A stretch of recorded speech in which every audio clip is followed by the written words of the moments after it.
the machinery which will be used in restaurant, like what I think Colin is going to the point, like building textures, building flavors, building consistency, baking it with the right temperature, having the right amount of oil, cleaning it to the right extent.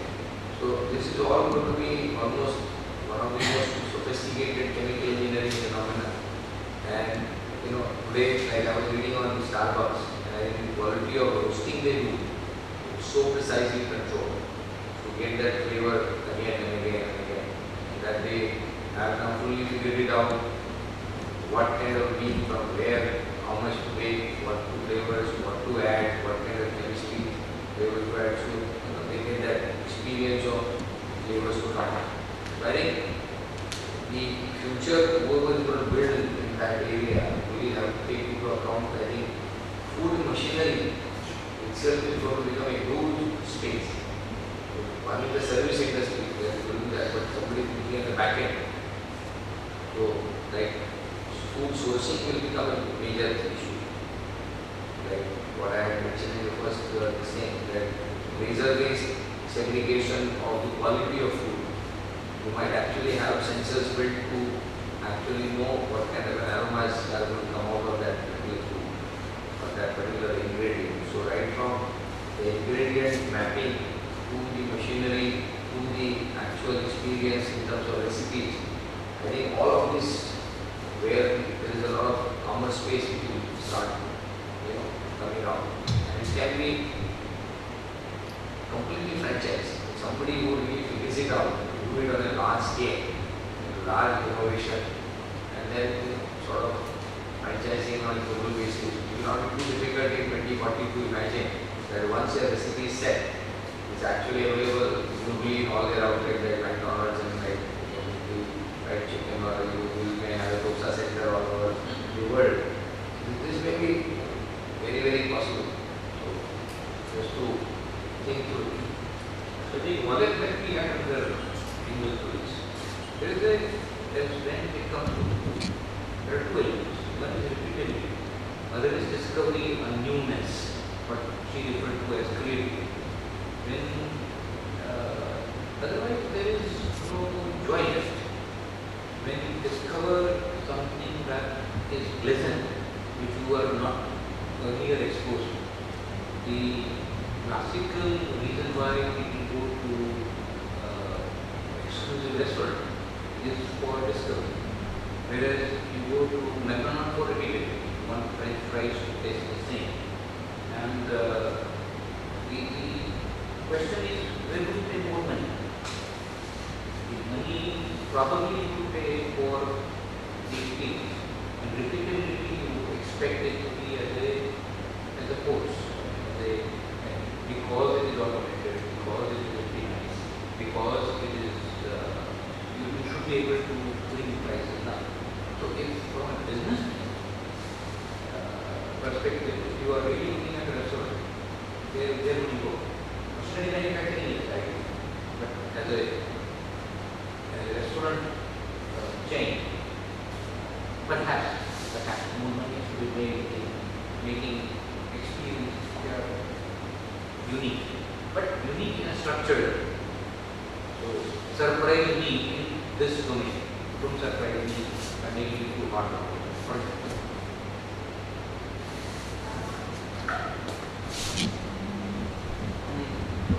I do agree with you. I think that's where we just hit the point of probably 3D printing or a concept where we can have innovation which is made easy.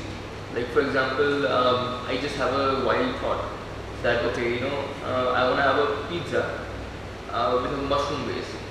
All I do is just put on the software that okay, I'm making a pizza with a mushroom base and put say olives on top. It's a new thought, it's a creative thought. But then I have one fixed machine which just understands that. So I think there can be a very interesting link between both the different aspects. Basically, mechanizing the routine part of this and enabling a very structured way of creating innovation, whatever. that would allow you to I see. I think one thing that I visualize is happening is how we have stuff in all kitchens today. I think that probably get to a place why the 3D printers or whatever we call it, these machines, essentially that would work like the K-cup coffee machines that we have today. You have, say, capsules of all the ingredients or of the different dishes that you can buy in supermarkets or whatever. Stick that in and turn it on and your meal is ready in, whatever, 10 minutes, 5 minutes. So I think people going to restaurants to get to eat new types of food and to experience different types of cuisines will go down. I think people will start going to restaurants more for the experience and more for the human interaction. That is where I see the restaurant industry. I think if somebody can make sort of a mini kitchen which is totally automated, has all the basic ingredients and generally all the basic ingredients, and on one side you have the customers, like people whom you sell the machines to, and on the other side you hire chefs who will design recipes that can be executed by these machines. You don't like the guy who sells the software essentially. You guys producing menus, and then whoever wants can buy that recipe on that platform, immediately gets downloaded and executed, and you have a new dish. So your kitchen set can be sort of this counter on which chefs from all over the world can come and sell you, their new recipe or their new dish, and buy it. Or you could just choose to put your own recipes in there. It's sort of like having a restaurant experience at home, where you could essentially get something made that was designed by somebody that's sitting thousands of miles away. So I think that will definitely be a big thing. I can see that being a big thing, where recipes can be shared like that, software. There is one more small space there in automation. The measurement of the senses, what we say, the sweetness or hotness or sourness or whatever. I haven't come across any such popular machine or the device which can measure all those things. So if you can make something like that, which is available off the shelf, so anybody can check whether this gulab jamun is that sweet or not, whether it's 10 sweet or 20 sweet or 30 sweet. I don't know if there are any unique system even exists for this kind of thing. I know there is a unit system for spiciness. Yeah, Scoville's. yeah. Yeah, so they can, all the peppers and the chilies are rated based on the hotness level. But for all other tastes, Maybe there is But to measure it, it's hard, right? To measure if it's 10 or 12 or. I mean, you can measure it in a lab. yeah, they might You have can't do their it own in a standard. restaurant lab. Yeah, so That's so the way you have a thermometer to just check the temperature. Like even these days, chefs they will carry a thermometer in their coat throughout. If they can have a different kind of thermometer which could, as he said, Yeah. could sense or check the sweetness, hotness, to check if the amount of salt is less or more. I think that could be one really interesting product that could be thought of. Every kitchen would have that kind of, and it's not just hotness or sweetness or so. It's a combination of all this, because that is ultimately the experience like what you would like to have it. So some kind of mixing of these two, all these parameters would become one taste for a particular person. So if I know one taste that I don't like this particular thing, I might try to avoid it if I have that kind of measurement system. So I think one very different thought. In 25 years, will people still eat on daily basis? Will people still spend Nowadays, 1 hour or 2 hours a day? meals, Right. which can take away, can give you energy enough so that whether. Exactly. So people might just have one meal in the evening and say have a breakfast pill, have a lunch pill, have a snack pill. That could help them to A, save time, B, more nutrition rich. Because I think people are going to value time more and more every single day. I don't know, I think people really eat because they enjoy eating. I think a lot of people overeat today just because they love the flavors. So I don't think, according to me at least, it definitely applies to me. I would never want to take a pill over actual food. But so, okay, imagine this. So imagine this. We working in an office and you had an option of spending 30 minutes eating or playing football or playing a sport in the same time. Like what would you prefer? I think like if you play a sport, I think that can be more constructive than to spend that much time eating or talking. So it's keeping personal preferences out of it. I mean, out of this cohort. Something like this already does exist. It's called Soylent.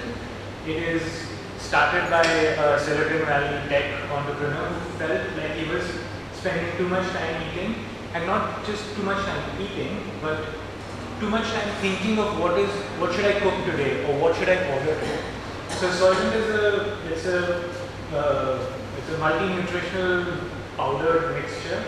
You just mix it in a bottle of water like a protein shake, and you can have that. And it is scientifically perfectly blended to give you all your nutrients for a meal. And he clearly says that this is not a replacement to food or to the experience of going to a restaurant. This is to save you time, it is to save you the effort. But that's where I think that the experience of going to a restaurant, is not just as much it is as much the food as it is a social experience. You go there with family, you go there with friends, and restaurants are going to have to innovate their business model as such. One example I can give is, or two, there is a game store that has started in Bombay. It's a game cafe. They've got a rack full of board games. You sit there and you pay for your time, and they of course offer you snacks, they offer you tea, coffee, but it essentially is a cafe, it's a restaurant, and you go there and you play board games with your friends. The second is a coffee shop. This wasn't in India, but a coffee shop that has all of these like the espresso machines, and you sit and you pay by the hour. If you want to spend an hour there, you spend an hour there, you pay for that hour, you spend 2, 4. You don't necessarily have to buy anything. But at the end of the day, it is a restaurant, it's a cafe that serves food, serves beverages. So this is a different business model. So it comes back to, again, I believe, the experience that you're offering. And it's not just for the consumption of food.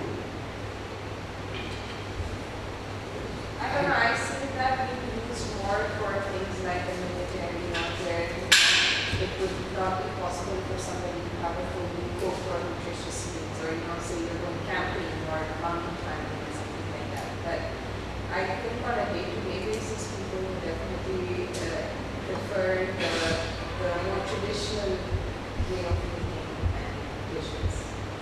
Fundamentally, when you come to what you have to do is work, and what you would like to do is fun. Similarly, when you eat and all these issues come in, because food is a requirement which is interplays with what you want to do. But there are times when you actually want to really eat and not do anything else. That's where people would want special days of it. Some people live to eat and some people other way around. So those guys who have less time, as Shaman says, maybe they would be interested in some quick shot, some kind of a pill where you save, let's say, half an hour just eating, and they already hard pressed with time. But I'm sure many people will value the experience and an opportunity to talk and with the family, and that's the experience. Just to conclude on this, at least you share a story. There is a restaurant in Berkeley, Japanese. This restaurant is booked for 90 days, typically, And the character of the restaurant is they make you eat what they want to make you eat. You cannot go and order it. Whatever they serve. And the typical cost of a meal is $80. Expensive. My simple feeling is taking a clue from you that 2040, bulk of the people may actually not want to cook at home because it's too complex a system. So, a huge amount of restaurants or this will come, like today, like a thali system, would emerge where people can actually walk in, get nutritious food, whatever they have to, people have to eat. You don't have a choice. And people will just outclass themselves in terms of their service, the quality of food, and the whole experience you will get. That you might actually be, and since the travel is going to be cheaper, so going from here today to Resco Circle cost me 50 rupees. Tomorrow it is going to cost me only 2 rupees. I don't care. I just take the car and go. So this is something, according to me, in a restaurant industry, it will be a mega trend. If you have to feed the entire 9 or 10 billion people like this, that practically you will have the breakfast, the lunch, the dinners being served in these kinds of, and I can see them being automated, I can see them being innovative, I can see them being mechanized, I can see them innovation in terms of machinery. All kinds of things can be imagined. But this is something, it's like the Uber of the world in transportation, which is emerging. So this is something which can happen.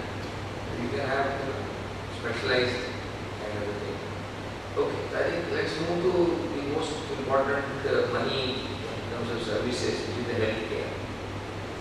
Typically, healthcare accounts for anywhere between 5% to 13%, 14% in the United States. That's the kind of money, that's a big chunk. So, how do we see 2040 emerging in terms of healthcare? Do you see anybody guys, any thoughts on that? Where do we see 25 years?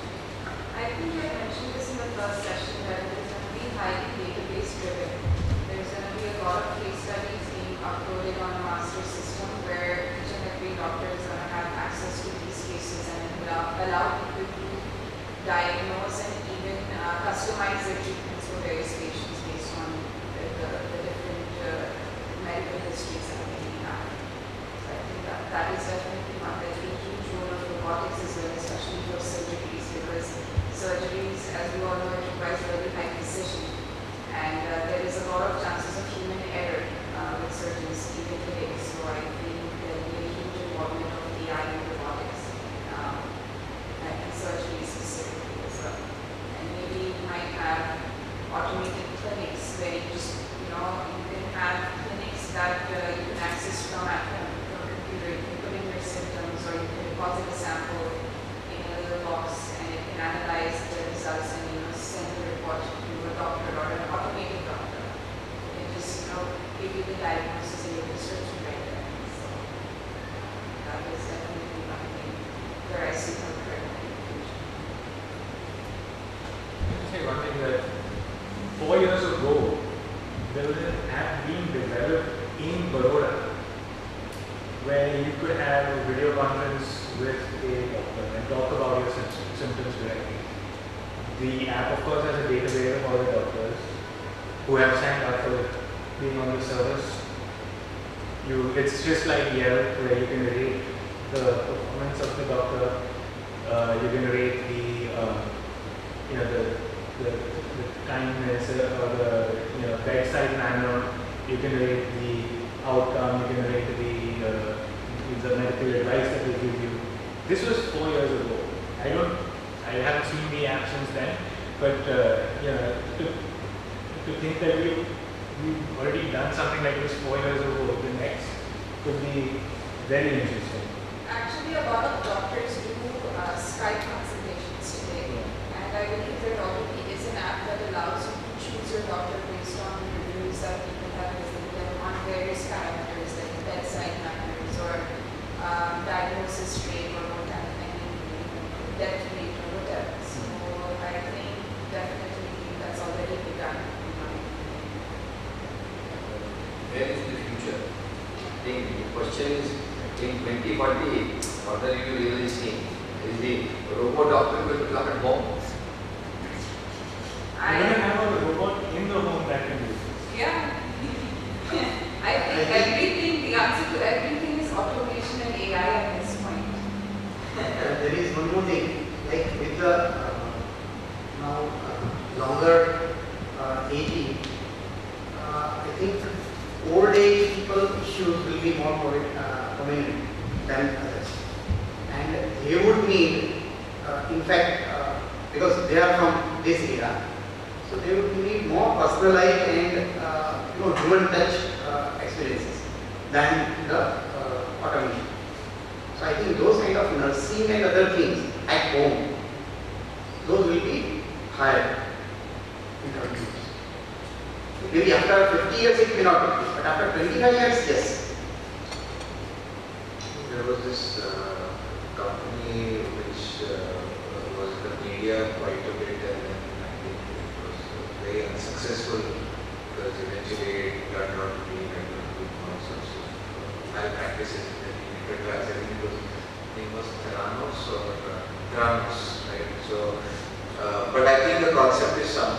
I think that diagnostics on a chip is going to be a reality